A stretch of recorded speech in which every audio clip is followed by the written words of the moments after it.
on this episode of the 10-Minute Moan, I'm joined by a man who previously worked in an asylum hotel, and he wants to share his stories and some of the things he witnessed while he worked there.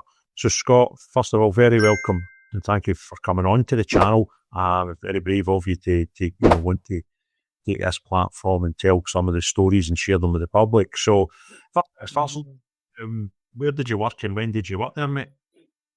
I started working in a hotel in West Hill called the Hampton by Hilton. St Ulrich, just outside West Hill in Aberdeenshire. And I started working there in September 2023. And I was there for just about 12 months. I was working there. Mm-hmm. And I'm not interested in some talking as well. Okay. But strangely enough, that hotel, apparently there was somebody got stabbed in there the other day there. Yes. I was up at the hotel at a protest in the summer, and as soon as that happened yesterday, my phone was red hot. People telling me there was something that happened at the hotel, and then later on some of the mainstream media picked up on it, and it sounds as if there's been a stabbing incident with some of the residents of service users or asylum seekers, however you want to term them. Is that kind of fair understanding of what's happened up there? Well, so I believe, but to be honest, Craig, I was surprised that something didn't happen earlier in that hotel, because there was a lot of things going on in there that nobody knows about, you know. People say, oh, they're all good people and that. Well, maybe you know, there's always a minority that aren't, you know. Yeah, that's where with the whole thing, Scott. I think it's safe to say that not every asylum seeker, even the ones that are in a hotel with this, which is full of men, are bad people. But I think there's a percentage of them are. And that's the term when they're put into society and put into, you know, I've been to West Hill. It's a lovely little area. And, you know, I think there's about 300 men just dumped into that community. It's going to cause issues. And then we see other stories at Falkirk, where there's 3 men from that one hotel there have been arrested and charged through a criminal court for, you know, quite violent things against particularly women and young girls. So, and that's got to be a concern. So you've been there, you've worked in the place, you've lived it, and you know are in that surrounding for 12 months. You know, well, my job, I was working I worked in the kitchen, you know, but my job, part of my job was going out and amongst them, you know, gather up all the plates and stuff, you know, serving food was part of it as well. You know, serving their meals. And, you know, tidying up after them, sort of tables, etc. They used to come up and put all their plates on there with a stand-up trolleys, you know, with trays on it, like you see in the cafes, right? Mm-hmm. Yeah. And my job was to go out there and peel them back in. You know, I was out and amongst them regularly, you know.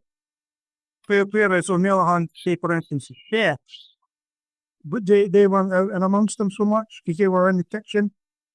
But the kitchen assistants, the KPs, they were out and amongst them, you know. So you were telling me when we spoke briefly on the phone before setting up the interview, and you were saying that when you started there was about 70 odd, and then it doubled again. And as you run us through your time working at the hotel and some of the things, scary things you witnessed. Yeah, well, there's a few things, but even the first week when I started there was a lot of fights going on in the dining area.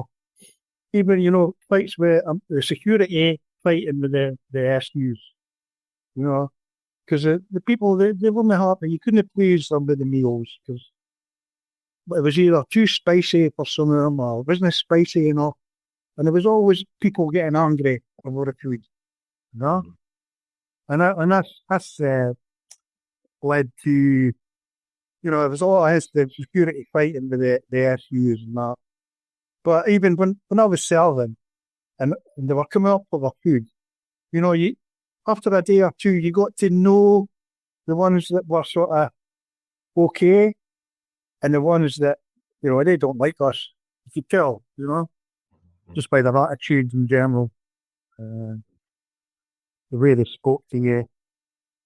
On the other hand, some of them were quite nice, but there was always the ones you had to watch your back around, Yeah.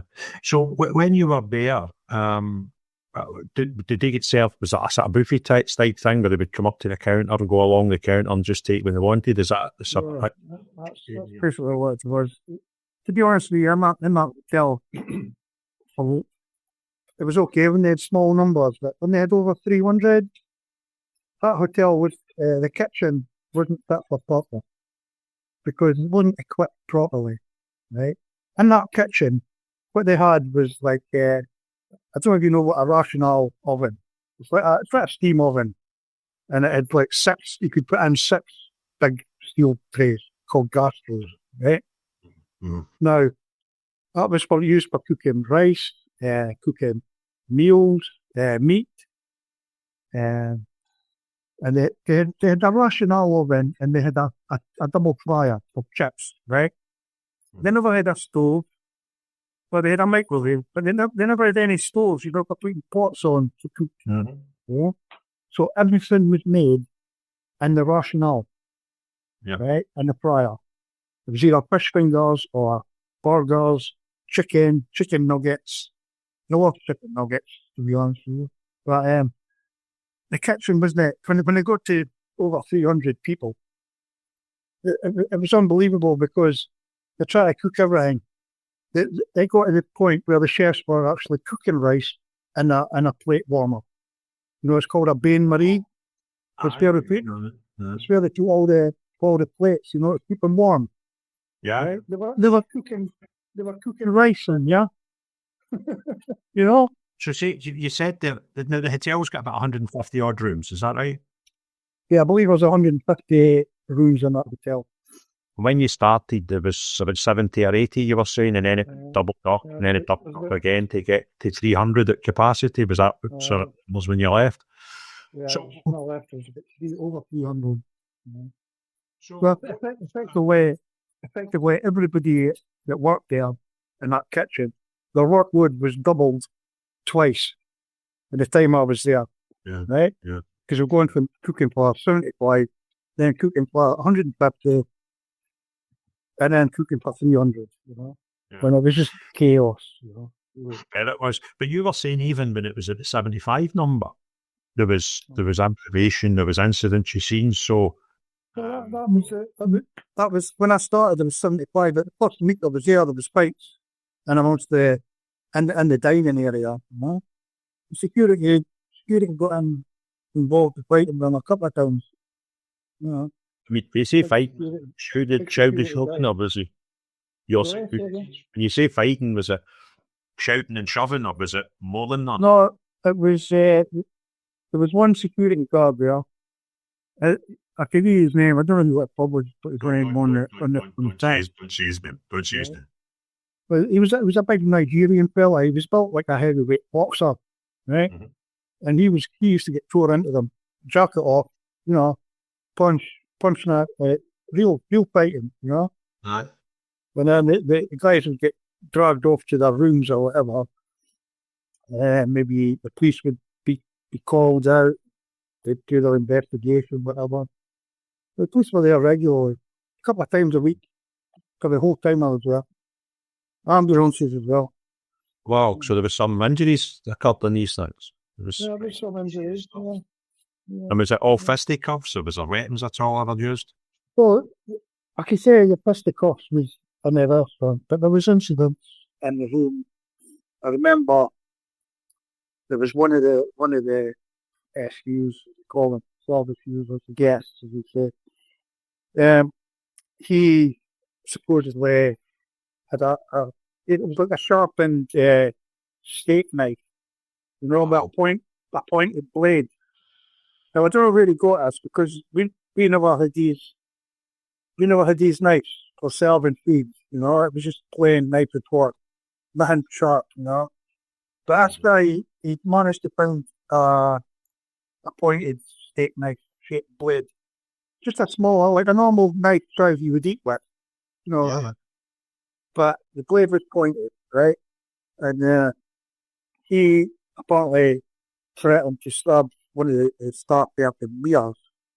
One of the guys went up to his room or something, and security had to, I don't know if the security was with him or no, or outside while he was on.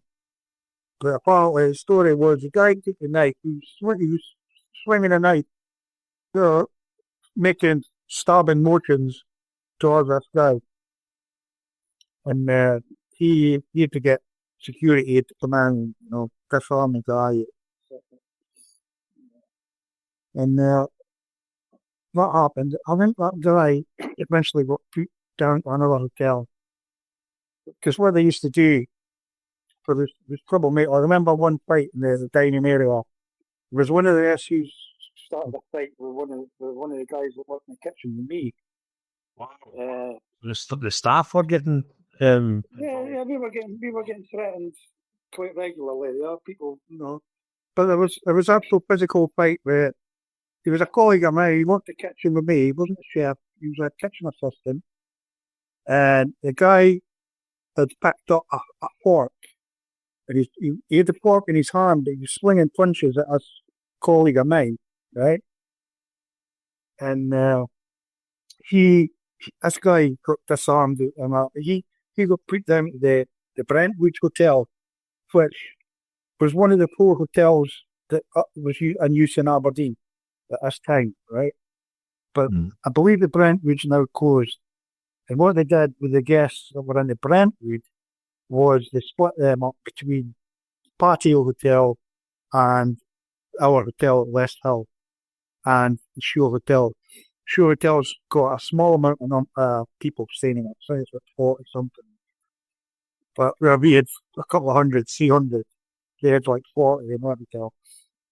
But what they used to do was the Brentwood, we used to call it a punishment block, right? Or you'd gone to the Brentwood, right? Because that was a punishment block. If you misbehaved, you did something and you got put out, they put you at the Brentwood, right? Which was another hotel, it's in Crown Street in Aberdeen. But, yeah, it was crazy stuff. And there was another issue I remember it was involved in a member of staff that worked for Mears. Yeah, it was a female. And she was touched inappropriately. Stop it. No, she did. I'll say no more, but the guy, she refused to come back to work until the guy was moved. Wow. The guy was moved out of the hotel. So she eventually did come back. So I can only assume the guy got put out. Yeah. And was there police involvement in that incident? Yeah, I believe I was. Yeah, I do believe I was. Yeah. I mean, the police were there all the time. So all the time. That's incredible. I was surprised when the recent one at the hotel, West Hill Hotel, was covered by mainstream media because very, very few of the stories actually get out. But you're explaining situations here where it sounds as if the police being at the hotel was a normal and frequent occurrence. The police were at the hotel, I'd say two times a week on average. Wow. Yeah. And we hear about them only when there's a bad stabbing incident. Everything else.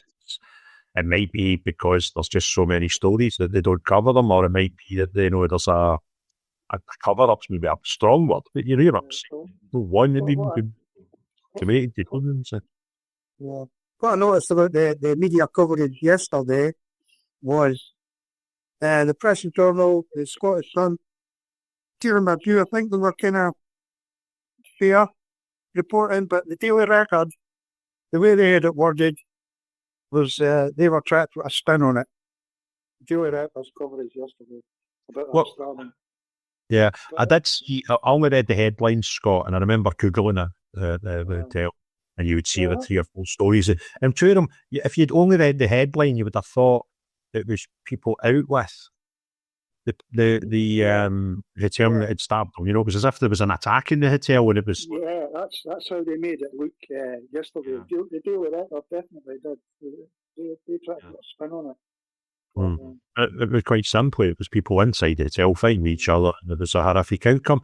So you were telling me some instances on the telephone about rooms getting smashed up, rooms getting flooded. And they told me, they're going to say it's one of the most violent stories, but it was certainly numerous about the boy with the chicken, and then about another boy who was at some suicide attempt or something, and a room gets smashed up and stuff like that. You want to share those with us? Yeah. And on the Westall Hotel, there was one guy, apparently, it was the same guy. He tried, well, the story was it was a suicide attempt, right? But he'd smashed up his room, he trashed his room, smashed the mirror and everything, cut his arms, whatever. Right, he'd set fire to the room. And he did that 2 times. Yeah. Twice he set fire to the room, or twice he flushed? Two separate incidents. Now, I'm just looking, because I've got photos. The 9th of July, 2024, is the first attempt, because I've got photos of the fire engines, coming in to the hotel. Yeah. And the date stamps on the photo. Yeah. I can show you them later if you want. Yeah. That'd be great. I could put them on top of the video when I'm putting it out. People can see what's happening. So he done this twice. So far, right, we've had... First time, I've got dates here. 9th of July, 2024. Suicide attempt, first time. The second time was the 8th of August. So about a month later, he did the same thing again. Wow. And then he got put out.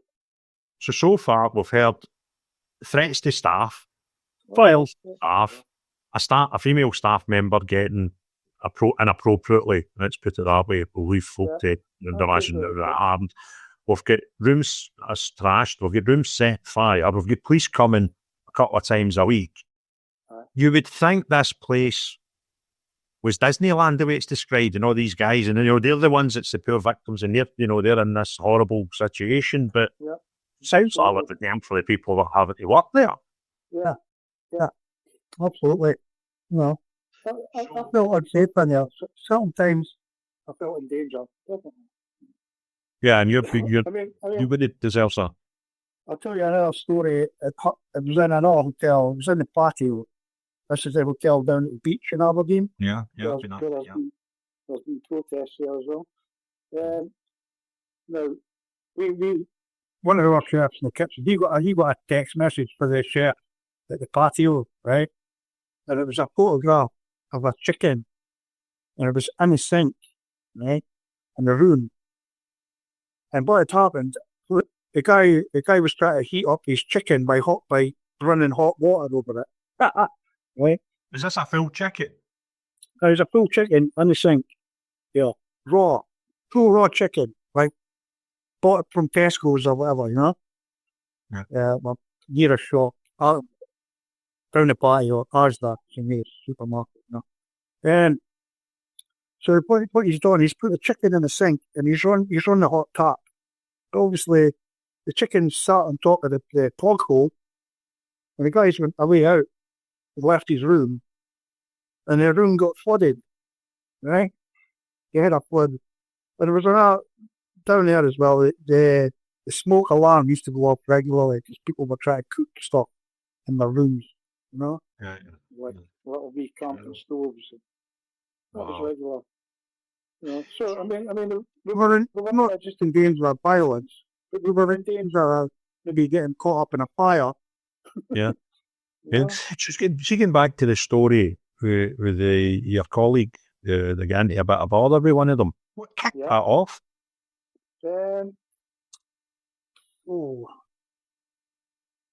Probably something as trivial as the guy not getting enough eggs. Wow. So, because well, like I've already told you about kitchen not being good enough. All I used to get in the morning for breakfast, we could only get boiled eggs. You couldn't get fried eggs, cooked eggs, or anything like that. Because we could only eat the eggs and steam them, and so they were getting hard-boiled eggs. Mm-hmm. But because they used to come and they used to take, we only meant to take 2, right? And there would be like, maybe they could get a croissant, some eggs. It was other cereal with cornflakes, Rice Krispies, etc. They could get toast. Then we could get a bit of fruit and apples. We used to take like 6 apples and 6 eggs at a time, you know what I mean? they'd run out of eggs, and the guys that were coming in late, say for instance, there'd be no eggs left. There's all these little guys, and you'd have security sitting watching them doing this, but no stopping them. Aye. And if say for instance, a couple of times I tried to stop them, all you get was like, sworn at, threatened, So unbelievable. That's you can with your mate that was doing the kitchen porter job. I mean, was he physically attacked? Yeah, he was. Yeah, they were. He was fighting back with the guy. It was physical. Yeah, definitely. I witnessed that. Yeah. And the guy grabbed the fork. The guy he was fighting the migrant, he had a fork in his hand, but nobody knew us till afterwards. Now, I could get in touch maybe with was an old manager. He's no longer there as well, but he has actually got CCTV footage on his phone of this incident. That's fight. Wow. I don't know, because there was cameras in the area, and it was the hotel security, the cameras, and my manager at the time, he got the footage.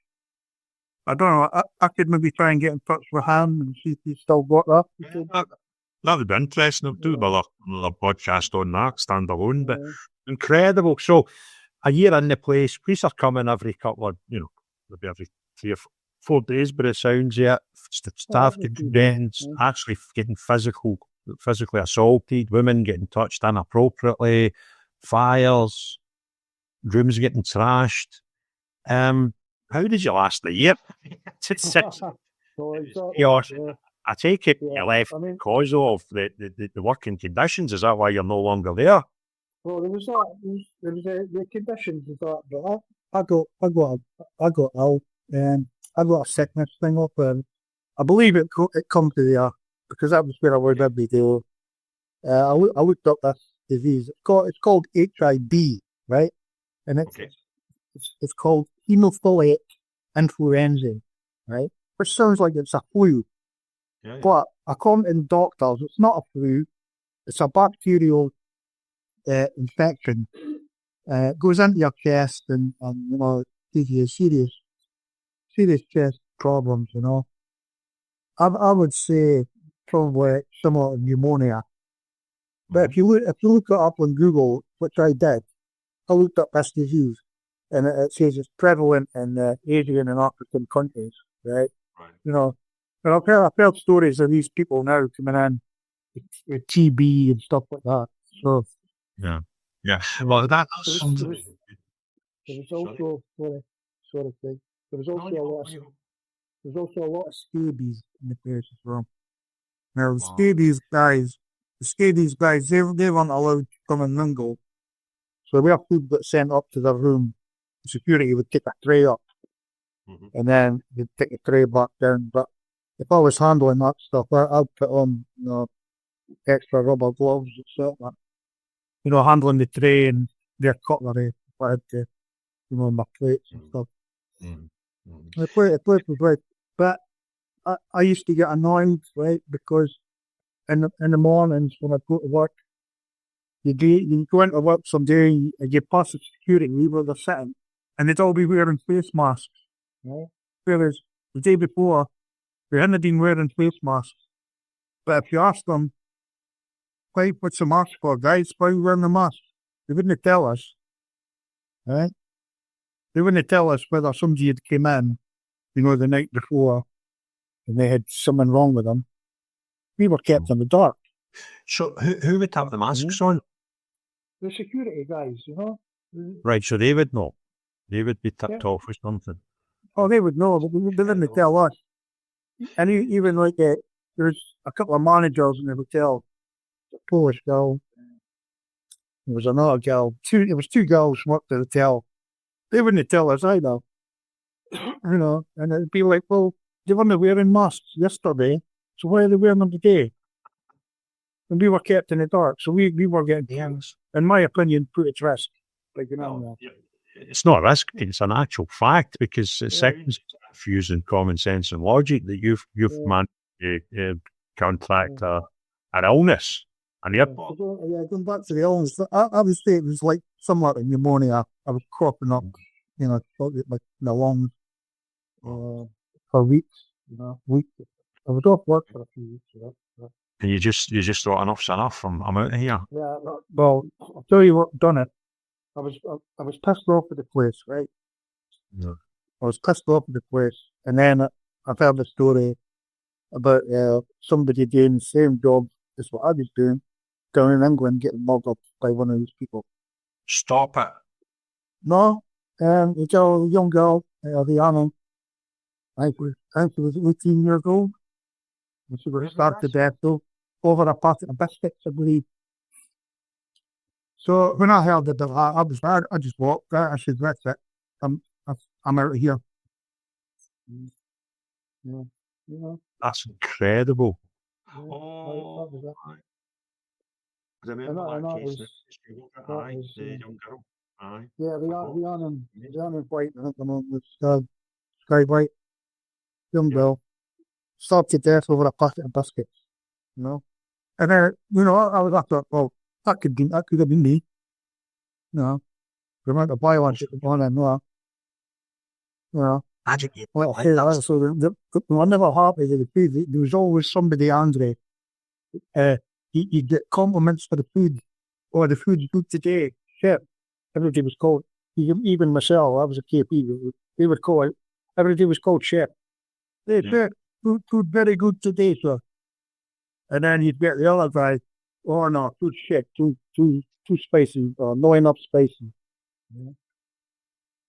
I know, enough to set them off.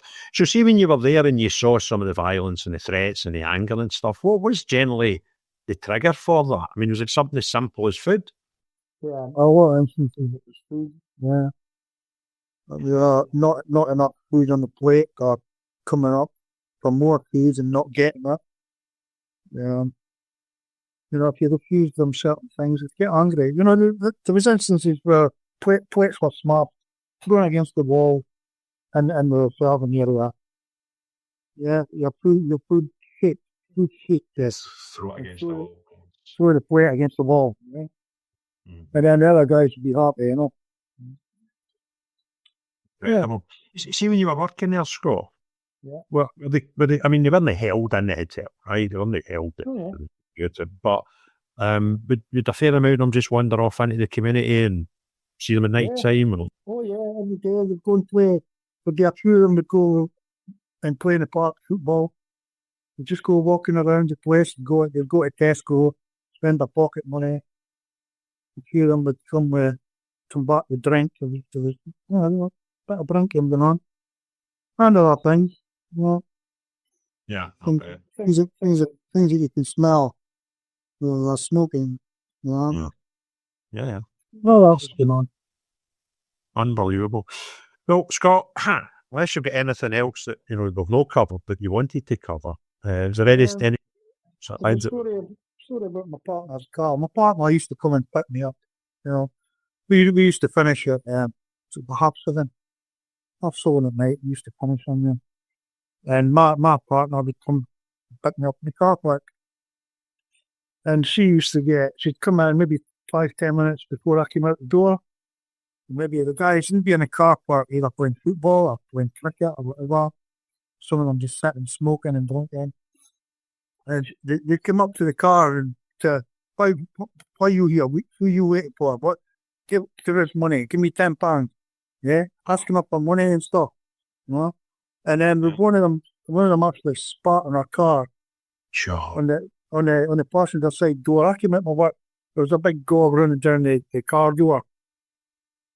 And it was one of them that spat in our car, They're nice people. Aye. I mean, one or two of them were nice. Averages being there. There's another story. I don't know if you want to put us on the cast. This one might be.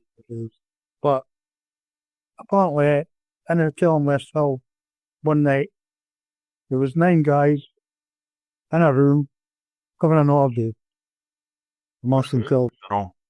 Just all guys on place. That's just a story that went round the hotel So I've got no hard proof of this, but I quite believe it. Yeah, I keep orgy going on in the room. 9 of them. All guys. No Well, women. guys, yeah, not a woman in the place. Only women in the place was a woman that worked there. Yeah. And they, Well, they weren't going to be in the room. But well, also, it was quite an interesting year today. They're not open up for me. You know, I'll be able to soon get a couple of pictures and stuff. You know, you get more stuff coming. Yeah, I'll edit it before it goes out. I can overlay it, put the pictures on so that the people watching the video can see, when you're talking about the fire engine, put the fire engine photos and stuff up. So that's incredible, mate. Well, I'm sorry to hear that, it affected your health. I'm glad that that's, all affected, because it sounds as if those situations, some of them could have, turned into worse. And we've seen worse in the last 24, 48 hours in that particular hotel with the people that you would have been. I'm surprised it never happened earlier, to be honest. Yeah. No, that's true. That's true. I read a press report today. So there's been another person arrested. So there's now 4 people been arrested for that. Wow. Yeah. And what was it? It was one of them was stabbed. Is that right? Is that where we're at? Well, the story is that all I can make out to the press I've read is his face was bleeding. So I don't know whether it was slashed him. Something's happened. Yeah, definitely. Oh, look, mate, thanks very much for coming on and sharing that. Much obliged to you for doing. Sure, the audience will find your stories fascinating and frightening in equal measure. So, thank you very much for that, mate. No problem. Thank you for having me. Yeah. No problem. Right. So, folks, if you enjoyed that, I don't know if it's enjoyed the right word, but if that, you found that an interesting wee half hour and you want others to see it, click a thumbs up, put your comments below and hit share. That'll tell YouTube that you like the video and they'll probably share it to more people. If you've not already done so, or you think you have, just double check you've hit the subscribe button down the bottom. But more important than all that, unless you're the type of person that wants to abuse staff, threaten staff, touch females where you shouldn't be touching them, doing things in rooms, setting them on fire, causing chaos in rooms that's getting paid for by the good work people, United Kingdom, then not you. Everyone else, have a great day. Cheerio, bye now.